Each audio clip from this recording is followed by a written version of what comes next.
So I got into IIM Bangalore, but if you want to know what preparation I did, zero. Actually, I came from middle class background, born brought up in Chawl. You became a turnaround expert for the large companies in India. And the latest example is going to be Ola. They have moved into manufacturing scooters and they are in trouble. Cracked the IIT entrance exam in those days and came in the top 15. Were the exams still called CAT at that time? Because our batch was only engineers. They told him your IMBA background is useless for us. What was the salary when you got your first job from campus?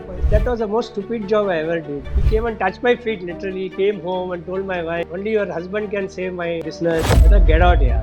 You can do something on your own.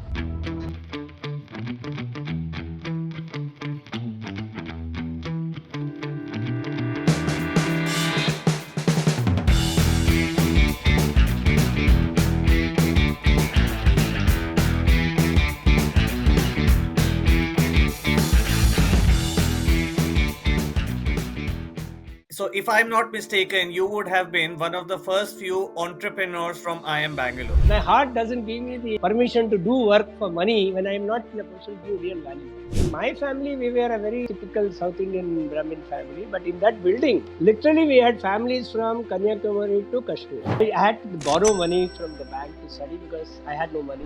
My first batch is some kind of emotionally very special batch for all the faculty who taught us.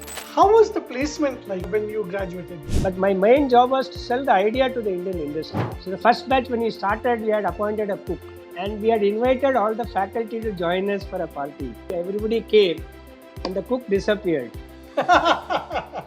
You just learn to adjust to everything in life. When I passed out from IIT, IAS salary was 400 and I got 550 rupees. And you paid tax on that 550 rupees. So, 77 you reached Hyderabad, and ever since you've been in Hyderabad. But what I did a strategy of focusing on small businesses which were very high, very large. And 4 years of working in industry, realizing that there are a lot of things we don't teach you in institute that we can do using our common sense and build on it. So, you were consulting for small businesses and teaching them management skills that you've learned. They were firing me saying that did you get money from that to give a report like this. First case of a small business which came to me was actually a textile trader. What you have done basically what fundamentally we are taught not to do. But as a Marwadi, you took a risk.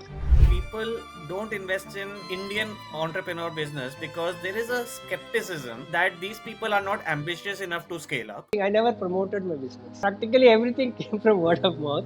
So I think this episode is about the stark contrast between late 1960s when we were preparing for IITs and the life today. Most of us didn't have space inside the house, so we come home only to eat and sleep. Because of liberalization, the large corporations were losing ground. They were losing their business. They said, if you stay here, you will not recover. You go home. They discharged me with all the tubes hanging. Then I had a lot of money outstanding. And do you think the government is doing enough both for entrepreneurship and from a regulatory part? Came across some amazing idea. Those fellows are telling me that, even when I'm trying to sell the idea free, the fellows are not taking me seriously. And Srini has been one of the original founders of the IIM Bangalore Alumni Association, and he's still an active member. What were the suburbs that were coming up in the 60s and 70s? I never liked Bombay. That is going to hurt Indian entrepreneurs who are doing real value work. We are hearing management consulting stories from early 1980s. I'm not bluffing anything. These big companies have a consultant like you, so they are not investing in startups anymore. What are you doing wasting your life here?